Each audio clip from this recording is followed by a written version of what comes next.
അല്ലാതെ ഇപ്പം ഒരാൾ കാണിച്ചു തന്നൊരു സ്ഥലം, പുതിയ സ്പോട്ട് കണ്ടു, അവിടെ എല്ലാവരോടും ഇരച്ച് കയറി അവിടെ ഇടിയുണ്ടാക്കി, അത് എനിക്ക് അറിയത്തില്ല എന്താണ്. ചില ആൾക്കാർ അതായിരിക്കും എൻജോയ് ചെയ്യുന്നത്,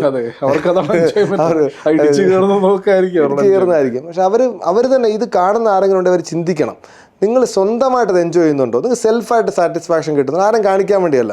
നിങ്ങൾക്ക് എന്തെങ്കിലും അതിൽ നിന്ന് കിട്ടിയോ, അത് മാത്രം മതി. ജസ്റ്റ് അതാണ് നിങ്ങളുടെ ലൈഫിനെ മുന്നോട്ട് കൊണ്ടുപോകാൻ നിങ്ങൾക്ക് ഹെൽപ്പ് ചെയ്യാൻ പോകുന്ന കാര്യം.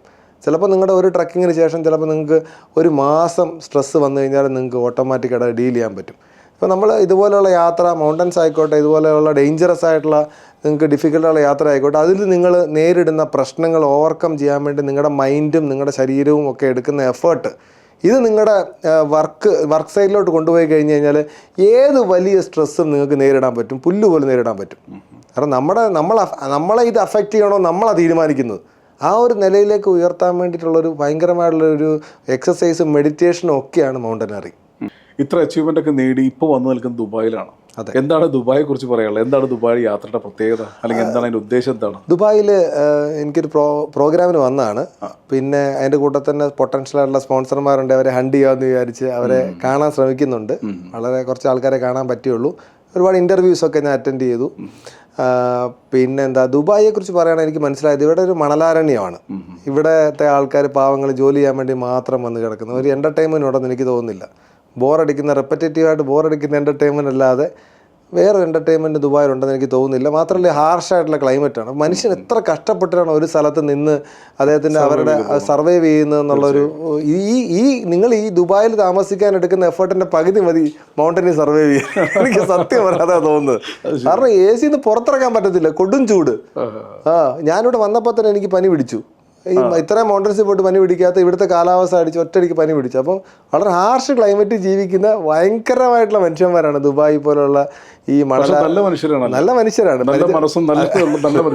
പരിചയപ്പെട്ടവരൊക്കെ നല്ല മനുഷ്യന്മാരാണ്. പിന്നെ ഒരു ഉദ്ദേശം കൂടെ ഉണ്ടായിരുന്നു എനിക്ക്. യൂസുഫ് അലി സാറിനെ ഇതുവരെ കാണാനേ പറ്റിയിട്ടില്ല. അപ്പോൾ അദ്ദേഹത്തെ കാണാൻ വേണ്ടി ഞാൻ നിരന്തരം മെയിൽ, ഇപ്പോൾ വരുന്നതിന് മുമ്പ് 2 മെയിൽ ഞാൻ ഷൂട്ട് ചെയ്തിട്ടാണ് വന്നത്. പക്ഷേ അതൊന്നും എത്തേണ്ടടുത്ത് എത്തുന്നില്ല. അപ്പോൾ അദ്ദേഹത്തിൻ്റെ കറക്റ്റ് മെയിൽ ഐ ഡി തന്നെയാണ് ഞാൻ അയക്കുന്നത്. അപ്പം അറിയില്ല എന്തുകൊണ്ടാണ് അദ്ദേഹത്തിൻ്റെ അടുത്ത് ഇത് എത്താത്തതെന്ന്. അപ്പോൾ എനിക്ക് അദ്ദേഹത്തിൻ്റെ അടുത്ത് ഒരു ഹെൽപ്പ് ചോദിക്കാനുണ്ട്. അദ്ദേഹത്തിൻ്റെ അടുത്ത് എനിക്ക് ഹെൽപ്പ് ചോദിക്കാനുള്ളത് മൗണ്ടനറിങ്ങായിട്ട് ബന്ധപ്പെട്ടിട്ടുള്ള അല്ലെങ്കിലും എൻ്റെ ഒരു ഡ്രീമാണ്. കാരണം അത് ദുബായിലുള്ള ബുർജ് ഖലീഫയുടെ പിനക്കിളിൽ കയറിയിട്ട് ഇന്ത്യയുടെയും UAEയുടെയും ദേശീയ പതാകകൾ പറപ്പിക്കുക എന്നുള്ളൊരു സമാധാനത്തിൻ്റെ ഒരു ബാക്ക്ഗ്രൗണ്ടിൽ വേൾഡ് പീസിന് വേണ്ടിയിട്ട് ഇന്ത്യയുടെയും UAEയുടെയും ദേശീയ പതാകകൾ ബുർജ് ഖലീഫയുടെ പിനക്കിളിൽ പറപ്പിക്കുന്ന ഒരാളായി മാറണമെന്ന് എനിക്കൊരാഗ്രഹമുണ്ട്. ചിലപ്പോൾ അതിന് ഹെൽപ്പ് ചെയ്യാൻ യൂസുഫ് അലി സാറിന് സാധിക്കും, അതുപോലെ വേറെ ആർക്കും സാധിക്കുമെന്ന് എനിക്ക് തോന്നുന്നു. അതിന് വേണ്ടിയിട്ടാണ് അദ്ദേഹത്തെ കാണാൻ വേണ്ടി നിരന്തരം മെയിൽ അയച്ചത്. ലോകത്തിൽ എവിടെയാണെങ്കിലും ഞാൻ വന്ന് കാണാം, താങ്കൾ എനിക്കൊരു അപ്പോയിൻമെൻറ്റ് തരൂ എന്നാണ് ഞാൻ പറയുന്നത്. അത് അറിഞ്ഞായിരുന്നു ഉറപ്പായിട്ടും എന്നെ വിളിച്ചത്. ഞാൻ എത്ര കാലമായി പുള്ളിയെ കാണാനുള്ള ഈ ഒരു ഏകദേശം ഒരു 5-6 വർഷമായിട്ട് 10-250 മെയിൽ ഞാൻ അദ്ദേഹത്തിന് അയച്ചിട്ടുണ്ട്. ഞാൻ പറയാം, ദുബായിൽ വരുന്നതിന് മുമ്പും ഞാൻ അദ്ദേഹത്തിന് കൃത്യമായി ഞാൻ ഇവിടെ വരുന്ന കാര്യങ്ങളും എനിക്കൊരു അപ്പോയിൻമെൻറ്റ് തരണമെന്ന് ദയാദാക്ഷിണ്യത്തോടു കൂടി ഞാൻ അപേക്ഷിച്ചൊരു മെയിൽ അയച്ചിട്ടാണ് വന്നത്. അതിന് റിപ്ലൈ ഇല്ല. ഞാൻ എപ്പോഴും എൻ്റെ മെയിൽ ചെക്ക് ചെയ്യുമ്പോൾ ഇദ്ദേഹത്തിൻ്റെ മെയിൽ എന്തെങ്കിലും തിരിച്ചു വരുമോ എന്നാണ് ഞാൻ നോക്കുന്നത്. പലയിടത്തും പോയി ഞാൻ സോഷ്യൽ മീഡിയ അങ്ങനെ നോക്കാറില്ല. പക്ഷേ ഈ മെയിൽ ചെക്ക് ചെയ്യുമ്പം യൂസുഫ് അലിയുടെ മെയിൽ വരുന്നുണ്ടോ എന്ന് നോക്കുന്നത്. ഈ 5 വർഷമായിട്ട് തിരിച്ചൊരു മെയിൽ വന്നിട്ടില്ല. ഇനി ഞാൻ അയക്കുന്ന മെയിലിൽ സ്വാമി പോവുകയാണെന്ന് എനിക്കറിയത്തില്ല. എന്തായാലും എൻ്റെ ലക്ഷ്യം ഇതാണ്. ദുബായി എന്ന് കേൾക്കുമ്പോൾ എനിക്ക്, കാരണം ഞാൻ ഹയസ്റ്റ് പീക്ക് ഞാൻ കയറാനുള്ളൊരു ഭാഗ്യം ഉണ്ടായ ഒരാളാണ്. ലോകത്തിൽ തന്നെ 5500 പേരാണ് എവറസ്റ്റിൻ്റെ മുകളിൽ കയറിയിരിക്കുന്നത് ലോകത്തിൽ ഈ കാലഘട്ടത്തിൽ. അപ്പോൾ എനിക്ക് ഈ ലോകത്തിലെ ഏറ്റവും ഉയരം കൂടിയ കെട്ടിടത്തിൻ്റെ മുകളിലും കൂടെ എത്തണം. ഇന്ത്യയുടെ ദേശീയ പതാകയും UAEയുടെ ദേശീയ പതാകയും ചേർത്ത് പിടിക്കണമെന്നൊരു ആഗ്രഹമുണ്ട്. അത് നടത്തിത്തരാൻ യൂസുഫ് അലി സാറിന് പറ്റും എന്നെനിക്കൊരു പ്രതീക്ഷ ഉള്ളതുകൊണ്ടാണ് അദ്ദേഹത്തെ അപ്രോച്ച് ചെയ്യാൻ വേണ്ടി നിരന്തരം ഞാൻ വേട്ടയാടിക്കൊണ്ടിരിക്കുന്നത്. പക്ഷേ അത് കാണാൻ സാധിച്ചിട്ടില്ല. അതിനിടയ്ക്ക് അദ്ദേഹത്തിന് അബുദാബിയിലെ ടവറിൻ്റെ ഫ്രണ്ടിൽ പോയി നിന്ന് അദ്ദേഹത്തെ കൈ കാണിച്ച് കയറിയാലെന്നൊക്കെ ആഗ്രഹിച്ചു. പിന്നെ അത് ശരിയല്ലല്ലോ, അപ്പോയിൻമെൻറ്റ് എടുത്ത് പോകുന്നതല്ലേ നല്ലത്. ഇതുവരെ അപ്പോയിൻമെൻറ്റ് കിട്ടിയിട്ടില്ല. എന്തായാലും കിട്ടുമെന്ന് പ്രതീക്ഷിക്കാം നമുക്ക്. ഉറപ്പായിട്ടും പ്രയത്നിച്ചാൽ കിട്ടാത്തതായിട്ടൊന്നും എനിക്കറിയാം. ഇത്രയൊക്കെ നമ്മൾ ഒരുപാട് കൊടുമുടികളൊക്കെ കയറി ഇറങ്ങി. അതെ. അപ്പോൾ ഇതും അങ്ങനെ തന്നെ ആവട്ടെ എന്ന് നമുക്ക് പ്രതീക്ഷിക്കാം. പിന്നെ എന്താണ് ഭാവി പ്രൊജക്റ്റുകൾ, എന്തൊക്കെയാണ് ഭാവി പ്ലാനുകൾ എന്താണ് ഇനി? ഞാൻ വേറെ രീതി ചിന്തിക്കുന്ന ഒരാളാണ്. നമുക്ക് മുന്നിൽ ലക്ഷ്യങ്ങളില്ലെങ്കിൽ മനുഷ്യൻ എന്ന് പറഞ്ഞു കഴിഞ്ഞാൽ ഒരു വേസ്റ്റ് വസ്തുവാണ്. പിന്നെ അവനൊന്നും ചെയ്യാനില്ല ജീവിതത്തിൽ. ഇപ്പം ലക്ഷ്യമില്ലാത്തൊരുത്തിനോട് സംസാരിച്ച് കഴിഞ്ഞാൽ നിങ്ങൾക്ക് ലക്ഷ്യമില്ലാത്ത ആളായിട്ട് മാറും. കാരണം അവന് പിന്നൊന്നും ചെയ്യാനില്ല. അവൻ ആ ഒരു സാഹചര്യത്തിൽ നിന്ന് അങ്ങ് ചീഞ്ഞളിഞ്ഞ് പോത്തേ ഉള്ളൂ. നിരന്തരമായ ലക്ഷ്യങ്ങളുണ്ടെങ്കിൽ ബ്രെയിനകത്ത് തന്നെ മാറ്റം വരും. ബ്രെയിനകത്ത് നമ്മൾ പുതിയ പുതിയ കാര്യങ്ങൾ പഠിക്കാൻ ശ്രമിക്കുമ്പോൾ ബ്രെയിനകത്ത് പുതിയ ന്യൂറോൺസ് ഉണ്ടാവും. ബേസിക്കലി നിങ്ങൾ പുതിയൊരാളായിട്ട് മാറും. നിങ്ങളുടെ ബ്രെയിൻ പുതിയ രീതിയിലുള്ള വയറിങ്ങുകൾ സൃഷ്ടിക്കും. ഇത് എന്താ പ്രൂവൺ ആയിട്ടുള്ള സാധനമാണ്. അപ്പോൾ എന്തെങ്കിലും നിരന്തരമായിട്ട് പുതിയതായിട്ട് ചെയ്യാൻ ഞാൻ എപ്പോഴും ശ്രമിച്ചുകൊണ്ടിരിക്കും. ഇത് പുതിയ ഭാഷ പഠിക്കുക, അങ്ങനെയൊക്കെ ചെയ്യാറുണ്ട്. അപ്പോൾ ആ കൂട്ടത്തിൽ ഒരു ലക്ഷ്യം എപ്പോഴും ഞാൻ മുന്നിൽ വെക്കാറുണ്ട്. ഇപ്പോൾ 7 സമ്മിറ്റ്സ് കഴിഞ്ഞ് കഴിഞ്ഞാൽ പിന്നെ എനിക്ക് അടുത്തത് ചെയ്യേണ്ടത് എല്ലാ രാജ്യങ്ങളിലെ ഹയസ്റ്റ് പീക്കുകൾ കയറുക എന്നുള്ളതാണ്. 195 കൺട്രീസിലെയും ഹയസ്റ്റ് പീക്ക് കയറി ഇന്ത്യയുടെ ദേശീയ പതാക അതിൻ്റെ മുകളിൽ പറപ്പിക്കുകയും അവിടുത്തെ ഇന്ത്യൻ ഡയസ്പൊറയെ ഞാൻ വന്ന ലക്ഷ്യം ക്ലൈമറ്റ് ചേഞ്ചിൻ്റെയും ലോക സമാധാനത്തിൻ്റെ ലക്ഷ്യം അവരിൽ എത്തിക്കുകയും ചെയ്യുക എന്നുള്ള ഒരു വലിയൊരു റോൾ ചെയ്യാനാണ് ഞാൻ ഉദ്ദേശിക്കുന്നത്. അപ്പം അതിന് വേണ്ടിയിട്ട് ഈ 7 സമ്മിറ്റ് കംപ്ലീറ്റ് ചെയ്യുക എന്നുള്ളതാണ് ആദ്യത്തെ കടമ്പ. അതിനൊരു ഓസ്ട്രേലിയയും കൂടെ ചെയ്ത് കഴിഞ്ഞാൽ അത് നടക്കും. അപ്പോൾ അത് കഴിഞ്ഞിട്ട് എനിക്കൊരു നല്ല സ്പോൺസറെ കിട്ടും എന്നുള്ളതാണ് പ്രതീക്ഷ. കാരണം ഇത് ഒരുപാട് പൈസ ആവശ്യമുള്ളൊരു കാര്യമാണ്. 5 വർഷമാണ് ഞാൻ ഇതിട്ടിരിക്കുന്ന ടാർഗറ്റ്. പലരും ഞാൻ ചോദിക്കും നിങ്ങൾ എങ്ങനെയാണ് ചെയ്യാൻ ഉദ്ദേശിക്കുന്നത്, 5 വർഷം കൊണ്ട് നടക്കുമോ, അത് ഏതൊക്കെയാണ്, ഏതൊക്കെ സ്ഥലത്താണ്, എപ്പോഴാണ്, എങ്ങനെയാണ്, ഇതൊക്കെ എന്ന് പറഞ്ഞു കഴിഞ്ഞാൽ നടക്കുമോ ഇല്ലയോ നമുക്കറിയത്തില്ല. നമ്മൾ നടക്കുന്നുള്ള പ്രതീക്ഷയിൽ മുന്നോട്ട് പോകുന്നു, അതാണ് പ്രതീക്ഷ. ഇതുവരെ നടത്തിയില്ലേ. സാധാരണ ഒന്നുമില്ലാത്ത 30 വയസ്സ് വരെ മല കയറിയിട്ടില്ലാതെ ശബരിമല മാത്രം കയറിയുള്ളൊരു മനുഷ്യൻ എവറസ്റ്റിൻ്റെ മുകളിലെത്തി ഇപ്പോൾ 7 സമ്മിറ്റുകളായില്ലേ. അപ്പോൾ ഇങ്ങനൊരു പ്രൊജക്റ്റ് മുന്നിൽ വെച്ചാലേ എനിക്ക് ഒരു പ്രതീക്ഷയുള്ളൂ. എനിക്ക് നിങ്ങളോടും പറയാനുള്ളത് അങ്ങനെ തന്നെയാണ്. എന്തെങ്കിലും വലിയ വലിയ കാര്യങ്ങൾ മുന്നിൽ വെക്കുക, ആ പ്രതീക്ഷ നിങ്ങൾക്ക് വരുത്തുക, അതിനുവേണ്ടി പ്രയത്നിക്കുക. അപ്പോൾ നിങ്ങൾ പുതിയൊരു മനുഷ്യനാണ്. നിങ്ങൾക്ക് മരണം വരെ നിങ്ങൾക്ക് ആ പ്രതീക്ഷയിൽ ജീവിക്കാം. തീർച്ചയായും എൻ്റെ ലക്ഷ്യം ഈ 195 കൺട്രീസിലെ ഹയസ്റ്റ് പീക്സ് ആണ്. അപ്പോൾ അതിനുവേണ്ടിയുള്ളൊരു സ്പോൺസറെ ഹണ്ട് ചെയ്യുന്ന തിരക്കിലാണ് ഞാൻ. ചെറിയ കാര്യമല്ല മൗണ്ടൻ കയറുന്നതെന്ന് വെച്ച് കഴിഞ്ഞാൽ ഫിസിക്കൽ പ്രശ്നം അല്ലെങ്കിൽ മെൻ്റലി പ്രശ്നം മാത്രമേ ഉള്ളൂ. ഫിനാൻഷ്യൽ എയ്ഡ് അല്ലെങ്കിൽ ഒരു സ്പോൺസറെ കണ്ടെത്തുക എന്ന് പറയുന്നതാണ് ഞാൻ ഈ മൗണ്ടനറിങ്ങിൽ നേരിടുന്ന ഏറ്റവും വലിയ വെല്ലുവിളി. നമ്മുടെ ഈ കോഴ്സ് അറിഞ്ഞ് നമ്മളെ ഹെൽപ്പ് ചെയ്യാൻ വളരെ കുറച്ച് ആൾക്കാരേ ഉള്ളൂ.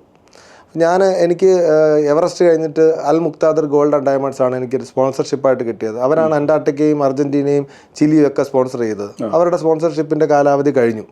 പുതിയൊരു സ്പോൺസറെ അന്വേഷിക്കാൻ വേണ്ടി അത് എളുപ്പമുള്ള കാര്യമല്ല. അപ്പോൾ യൂസുഫ് അലി സാർ മെയിലിന് റിപ്ലൈ ചെയ്തില്ല. ഒരു വലിയ മുതലാളിമാർ റിപ്ലൈ ചെയ്യത്തില്ല. അവരെടുത്ത് നമ്മൾ എത്തത്തില്ല.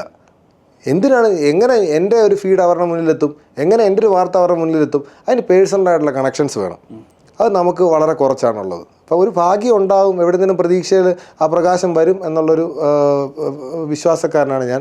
എൻ്റെ പ്രതീക്ഷയ്ക്ക് എപ്പോഴും മാറ്റുകൂട്ടുന്നത് നമ്മുടെ അഭിലാഷ് ടോമിയാണ്. അപ്പോൾ അദ്ദേഹത്തിൻ്റെ എക്സ്പെഡീഷൻ ഏകദേശം 12 കോടി രൂപയുടെ ചിലവുണ്ടായിരുന്നു അദ്ദേഹം ചെയ്ത ലാസ്റ്റ് എക്സ്പെഡീഷൻ. അപ്പോൾ അത് ദുബായ് ബേസ്ഡ് ആയിട്ടുള്ളൊരു കമ്പനിയാണ് 12 കോടി രൂപ സ്പോൺസർഷിപ്പ് കൊടുത്തത്. അപ്പോൾ അത്രയും പൈസ കൊടുക്കാൻ ആളുണ്ട്. പക്ഷെ നമ്മൾ റൈറ്റ് പേഴ്സണെ കാണണം, റൈറ്റ് ടൈമിലായിരിക്കണം. അതിനൊരു ഭാഗ്യം വേണം. അതിന് വേണ്ടിയിട്ടുള്ള ആ ടൈമിന് വേണ്ടിയിട്ടുള്ള അലച്ചിലാണ് ഞാൻ. തീർച്ചയായും നിങ്ങൾ കണ്ടെത്തും. Thank you. അപ്പോൾ ഇത്ര നേരം നമ്മൾ സംസാരിച്ചത് ഒരു ലക്ഷ്യബോധത്തെക്കുറിച്ചാണ്. നമുക്കൊരു നല്ല കൃത്യമായിട്ടുള്ളൊരു ലക്ഷ്യമുണ്ടെങ്കിൽ നമ്മളതിൽ എത്തിപ്പെടും, നമ്മൾ ഹാർഡ് വർക്ക് ചെയ്ത് കഴിഞ്ഞാൽ. പക്ഷേ ഇന്നത്തെ കാലത്തെ പിള്ളേരൊക്കെ പറയുന്നത് വെച്ചാൽ ഗോ വിത്ത് ഫ്ലോ, അല്ലെങ്കിൽ ഒഴുക്കിനൊക്കെ പോകും എന്നുള്ളൊരു സംഭവമാണ് അവരുടെ നിലപാട്. അപ്പോൾ അവരോട് പറയാനുള്ളൊരു മെസ്സേജ് എന്താണ് അവർ കൊടുക്കാറ്? ഗോ വിത്ത് ദ ഫ്ലോ ഒരു നല്ലൊരു കാര്യമാണ്. പക്ഷേ പ്രശ്നം എന്ന് വെച്ച് കഴിഞ്ഞാൽ ഒരു കപ്പലിപ്പം ഒരു ബോട്ട് വെള്ളത്തിലിട്ടിട്ടേ ഗോ വിത്ത് ദ ഫ്ലോ എന്ന് പറഞ്ഞാൽ ഏതെങ്കിലും കരയപ്പോൾ അടിയും. പിന്നെ നമ്മൾ അതിനനുസരിച്ച് ജീവിച്ചോണം. അതുകൊണ്ട് കാര്യമില്ല. ഇപ്പോഴത്തെ കുട്ടികളുടെ ഏറ്റവും പ്രധാനപ്പെട്ട പ്രശ്നം എന്ന് വെച്ച് കഴിഞ്ഞാൽ അവർക്ക് നല്ലൊരു ഗുരുനാഥനില്ല, നല്ല ഒരു എന്താ പറയുക, ഒരു ഫോളോ ചെയ്യാൻ പറ്റിയ ഒരാളില്ല.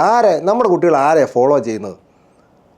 ഏതോ നാട്ടിൽ ഡാൻസ് കളിക്കുന്നവരെയും ഏതോ നാട്ടിൽ പാട്ട് പാടുന്നവരെയും ഏതോ നാട്ടിലെ ക്രിക്കറ്റും കളിക്കുന്നവരെയാണ്. അവരാരാണ്? അവരെന്താണ് ഇവരെ ജീവിതത്തിൽ ഹെൽപ്പ് ചെയ്യുന്നത്? അവർ ഇപ്പോൾ ഫോളോവർ ആണെന്ന് വെച്ചാൽ റൊണാൾഡോയുടെ ഫോളോവറാന്ന് പറയും. റൊണാൾഡോ എന്താണ് ഇദ്ദേഹത്തിൻ്റെ ജീവിതത്തിൽ ചെയ്യാൻ പോകുന്നത്? ലക്ഷ്യബോധം ഉണ്ടാക്കുമോ? എന്നാൽ പിന്നെ റൊണാൾഡോ ഒരു ഭയങ്കര ലക്ഷ്യമുള്ള മനുഷ്യനാണ്. അദ്ദേഹം ലോക ഫുട്ബോളിൻ്റെ കുലപതിയാണ്. അദ്ദേഹത്തിൻ്റെ എയിം അദ്ദേഹം അച്ചീവ് ചെയ്ത ഒരാളാണ്. അദ്ദേഹത്തെ പോലെ നിങ്ങളൊരു എയിം ഉണ്ടാക്കി അത് അച്ചീവ് ചെയ്യുമോ? നിങ്ങൾ അദ്ദേഹത്തിൻ്റെ ഫാനാണ്. നിങ്ങളൊരു രാഷ്ട്രീയ പാർട്ടിയുടെ കൊടി പിടിക്കുന്ന ആളാണ്. നിങ്ങളെന്താ ഒരു ഇൻ്റർനാഷണൽ കോൺഗ്രസ് പോലെ അല്ലെങ്കിൽ BJP പോലെ രാഷ്ട്രീയ പാർട്ടി ഉണ്ടാക്കാത്തത്? അതാണ് ലക്ഷ്യബോധം എൻ്റെ അഭിപ്രായത്തിൽ. നിങ്ങളൊരു കമ്പനിയുടെ മുതലാളിയാവാത്ത എന്താണ്? കമ്പനിക്ക് വേണ്ടി വർക്ക് ചെയ്യുന്നത് എന്തിനാണ്? ലക്ഷ്യബോധം എന്ന് പറയുന്നത് നമ്മൾ ജീവിതത്തിലൊരു ലക്ഷ്യം വെക്കുകയും അത് അച്ചീവ് ചെയ്യാൻ വേണ്ടി ഏതറ്റം വരെയും പോവുകയും ചെയ്യുന്നൊരു കാര്യമാണ്. അത് ഓരോരുത്തർക്കും ഓരോ രീതിയിലാണുള്ളത്. ഇപ്പോൾ ഗോ വിത്ത് ദ ഫ്ലോ എന്ന് പറഞ്ഞു. കുട്ടികളെല്ലാവരും നേരെ ഈ പറയുന്ന UK-യിലേക്കും യൂറോപ്പിലേക്കും കയറിപ്പോവാണ്. അതൊരു ട്രെൻഡാണ്. അപ്പോൾ ഞാനും അങ്ങനെ ആവട്ടെ എന്ന് വിചാരിക്കും. അപ്പോൾ അവരെന്താണ് വിചാരിക്കുന്നത്? അവിടെ പോയി സുഖമായിട്ട് ജീവിതകാലം മുഴുവൻ ജീവിക്കാൻ പറ്റുമെന്ന് വിചാരിക്കും. അവരുടെ ലക്ഷ്യം എന്ന് വെച്ചാൽ ഇന്ത്യ വിടണമെന്നേ ഉള്ളൂ. ബേസിക്കലി അവിടെ എത്തി അവരുടെ ലക്ഷ്യം തീർന്നു. പിന്നെ അവർക്കുണ്ടാകുന്ന എന്താണെന്ന് അവർ ചിന്തിക്കുന്നുമില്ല, അത് ആലോചിക്കുന്നതുമില്ല. അപ്പം മൂലം ഉണ്ടാകുന്ന പ്രശ്നമാണ് ഡിപ്രഷൻ. അൾട്ടിമേറ്റ്ലി ഇവരൊക്കെ കടുത്ത ഡിപ്രഷനിലേക്ക് പോകും. അതാണ് സംഭവിക്കാൻ പോകുന്നത്. മൗണ്ടനറിങ്ങിൻ്റെ ഒരു ഉദാഹരണം മാത്രം ഞാൻ പറയാം. 8000 മീറ്ററുള്ള 14 പീക്കുകളുണ്ട് ലോകത്ത്. അത് മുഴുവൻ കയറിയ ഒരു ലേഡിയെ ഞാൻ പരിചയപ്പെട്ടു ഡയറക്റ്റായിട്ട്. കയറി കഴിഞ്ഞപ്പം പുള്ളിക്കാരി ഭയങ്കര ഡിപ്രസ്ഡാണ്. കാരണം പുള്ളിക്കാരിക്ക് ഇനി വലിയ പീക്കുകൾ കയറാനില്ല. പുള്ളിക്കാരുടെ ലക്ഷ്യമെല്ലാം കഴിഞ്ഞു. പുള്ളിക്കാരി ഇനി എന്ത് ചെയ്യും? പുള്ളിക്കാരുടെ ജീവിതം എങ്ങനെ മുന്നോട്ട് പോകും? പുള്ളിക്കാരി ഹാപ്പിനെസ് ഇല്ല. നമുക്ക് ഹാപ്പിനെസ് ഉണ്ടാവണമെങ്കിൽ ഹോർമോൺസ് ജനറേറ്റ് ചെയ്യണ്ടേ? എന്തെങ്കിലും ചെറിയ ഹാപ്പിനെസ് ഉണ്ടാവണേ പോലും ഹോർമോൺസ് ജനറേറ്റ് ചെയ്യണം. അതിനുവേണ്ടി നമ്മൾ ഹാപ്പിനെസ് ഉള്ള കാര്യം ചെയ്യണം. എനിക്കിനി ഒന്നും ചെയ്യാനില്ല എന്നൊരു തോന്നൽ വന്നു കഴിഞ്ഞാൽ എന്തായിരിക്കും അവസ്ഥ? ഡെഡായി. അപ്പോൾ നിരന്തരമായ ലക്ഷ്യങ്ങൾ വെക്കുക. ജീവിതത്തെക്കുറിച്ചൊന്നും ചർച്ച ചെയ്യാൻ ഞാൻ ആളല്ല, മനുഷ്യൻ്റെ ജീവിതത്തെക്കുറിച്ചും ചർച്ച ചെയ്യാൻ ചെയ്യുന്നില്ല. പക്ഷേ ജീവിക്കുന്നിടത്തോളം കാലം, ഈ ഭൂമിയിലെ മനോഹരമായ ഭൂമിയിൽ ജീവിക്കുന്നിടത്തോളം കാലം ലക്ഷ്യബോധം ഉണ്ടാക്കി, കൃഷി ചെയ്യുന്നതാവട്ടെ നിങ്ങളുടെ ലക്ഷ്യം, അടുത്തടുത്ത വിളകൾ ഉണ്ടാക്കുന്നതാവട്ടെ നിങ്ങളുടെ ലക്ഷ്യം. പക്ഷേ ലക്ഷ്യമില്ലാതെ വെറുതെ വീട്ടിൽ കുത്തിയിരുന്നിട്ട് ഒരു കാര്യമില്ല. വെറുതെ ഗെയിം കളിച്ച് നിങ്ങളുടെ കണ്ണ് പോകുന്നുള്ളതല്ലാതെ, TV കണ്ട് നിങ്ങളുടെ മനസ്സ് പോകുന്നുള്ളതല്ലാതെ, സോഷ്യൽ മീഡിയ നിങ്ങളെ വിഴുങ്ങുമെന്നുള്ളതല്ലാതെ വേറെ ഒരു കാര്യങ്ങളുമില്ല. ലക്ഷ്യബോധം ഉണ്ടാകുക. സോഷ്യൽ മീഡിയ നല്ലതാണ്. അതിനകത്ത് നിങ്ങൾക്ക് ആവശ്യമുള്ള സാധനങ്ങൾ മാത്രം ചോർത്തിയെടുക്കുക, അത് നിങ്ങൾ എഴുതുക, അതിൽ നിങ്ങളൊരു പുതിയ ലക്ഷ്യം ഉണ്ടാക്കുക, എന്നിട്ട് അതിനുവേണ്ടി പ്രവർത്തിക്കുക. സോഷ്യൽ മീഡിയയിൽ ആൾക്കാർ കാണിക്കുന്ന നല്ലത് മാത്രം കണ്ടിട്ട് നിങ്ങൾ ഡിപ്രഷൻ അടിച്ചിരുന്നൊരു കാര്യമില്ല. കാരണം ലൈഫിനൊരു പർപ്പസ് വേണം. ചില ആൾക്കാർ ലൈഫിന് പർപ്പസേ വേണ്ടെന്ന് പറയും. ലൈഫിന് പർപ്പസ് ഇല്ല, എങ്ങനെ ലൈഫ് മുന്നോട്ട് പോകുന്നത്? ചിലരുടെ പർപ്പസ് ആയിരിക്കും കുടുംബത്തെ നല്ലപോലെ നോക്കുക. അതൊരു നല്ല പർപ്പസാണ്. അത് അതിനുവേണ്ടി അവർ ഏതറ്റം വരെയും പോകും. പിള്ളേരെ നല്ല രീതിയിൽ പഠിപ്പിക്കും. അതൊരു ജീവിതത്തിൽ പർപ്പസാണ്. എൻ്റെ അച്ഛനും അമ്മയൊക്കെ അങ്ങനെയാണ് എന്നെ വളർത്തിയത്. പക്ഷേ ഇപ്പോഴത്തെ തലമുറയ്ക്ക് കുടുംബത്തിൻ്റെ ആവശ്യമില്ലെന്ന് അവർ പറയുന്നത്. അപ്പോൾ നിങ്ങൾ വേറെ എന്തെങ്കിലും പർപ്പസ് വെക്ക്. ഇന്ത്യ വിട്ടോ. ഇന്ത്യ വിട്ടിട്ട് നിങ്ങൾ എന്ത് ചെയ്യും? നിങ്ങളുടെ ലൈഫിൽ എന്താണ് നിങ്ങൾ അച്ചീവ് ചെയ്യാൻ പോകുന്നത്? നിങ്ങൾ കാശ് മാത്രം ഉണ്ടാക്കാനാണോ പോകുന്നത്? സന്തോഷം വേണ്ടേ? സമാധാനം വേണ്ടേ? നിങ്ങളെ ഈ സൃഷ്ടിച്ച രാജ്യം നിങ്ങൾക്ക് വേണ്ടേ? ഇതൊന്നും ഒരു ചിന്തിക്കുന്നതേ ഇല്ല. ലക്ഷ്യബോധം ഉണ്ടാക്കുക. അത് എനിക്ക് പറഞ്ഞു തരാൻ അറിയത്തില്ല നിങ്ങളുടെ ലക്ഷ്യം എന്താണെന്നുള്ളത്. അത് നിങ്ങൾ തന്നെ ചിന്തിക്കണം, സ്വയം തീരുമാനിക്കണം. മാത്രമല്ല കുറച്ചു നേരം വെറുതെ ഇരിക്കണം. ദിവസവും ഒരു 15 മിനിറ്റിലും വെറുതെ ഇരുന്നിട്ട് ചുമ്മാ ആലോചിക്കുക. പാട്ടും ഡാൻസും ഒന്നുമില്ലാതെ, സോഷ്യൽ മീഡിയ കയ്യിലില്ലാതെ വെറുതെ ആലോചിക്കുമ്പോൾ തന്നെത്താനെ തെളിഞ്ഞു വരും നമ്മൾ ചെയ്യുന്നത് എന്താണെന്നും നമ്മൾ ചെയ്യുന്നത് ഒന്നുമല്ലെന്നും, അല്ല നമുക്ക് എന്തെങ്കിലും ചെയ്യണമെന്നും ഒക്കെ തെളിഞ്ഞു വരും. ഈ സാധനം ഉണ്ടെങ്കിൽ മാത്രമേ നിങ്ങൾക്ക് എനിക്ക് തോന്നുന്നു ഹാപ്പിനെസ് ഉണ്ടാക്കാൻ പറ്റൂ. അല്ലാതെ നിമിഷ നേരങ്ങൾക്ക് കൊണ്ട് ഹാപ്പിനെസ് ഉണ്ടാക്കുന്ന രീതിയിലുള്ള പാട്ടും ഡാൻസും മദ്യവും ഡ്രഗ്സും ഒന്നും കൊണ്ട് നിങ്ങൾക്ക് അൾട്ടിമേറ്റ് ഹാപ്പിനെസ് കിട്ടില്ല. ഒന്നും നിങ്ങൾക്ക് നിത്യമായ രീതിയിലുള്ള ഹാപ്പിനെസ് തരത്തില്ല. തീർച്ചയായും. ഇതിനുവേണ്ടി നിങ്ങൾ ശ്രമിക്കുക. അപ്പോൾ ഹസൻ ഭായ് ഇത്രയും നേരം ചെലവിട്ടതിന് ഒരുപാട് നന്ദി. നിങ്ങളുടെ ഭാവി പരിപാടികളൊക്കെ സക്സസ് ആവട്ടെ എന്ന് ആശംസിക്കുന്നു. എത്രയും വേഗം ഓസ്ട്രേലിയയിൽ പോയി ആ കടമ്പ കൂടി കടന്ന് ഇവിടേക്ക് തിരിച്ചു വരിക. ഇതേ സീറ്റിൽ നമുക്ക് വീണ്ടും അൺലിമിറ്റഡ് ടോക്സുമായിട്ട്. Thank you very much. Thank you very much. Okay.